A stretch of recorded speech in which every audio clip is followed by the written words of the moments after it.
حضرت امیر حمزہ رضی اللہ تعالیٰ عنہ جوانی میں بڑے نڈر تھے، اپنے سینے کو ہمیشہ کھلا رکھتے تھے، قداور تھے، جنگجو تھے، تیر اندوز تھے، بڑے اعلیٰ شکاری تھے۔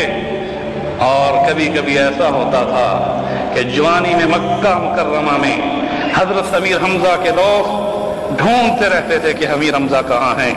اپنی سواری پہ بیٹھ کر تیر کمان کے ساتھ شکار کے لیے جنگلوں میں نکل جاتے تھے، درندوں سے نہیں ڈرتے تھے، اس طرح سے راتوں جنگلوں میں رات جنگل میں گزارتے تھے اور کئی کئی دن کا کھانا لے کر جاتے تھے۔ ایک جماعت بنا لی تھی اور مشہور ہو گئے تھے کہ مکہ مکرمہ میں تیر اندوزی میں اور شکار میں اگر کسی کو کوئی مقام حاصل ہے تو وہ امیر حمزہ سے بڑھ کر نہیں۔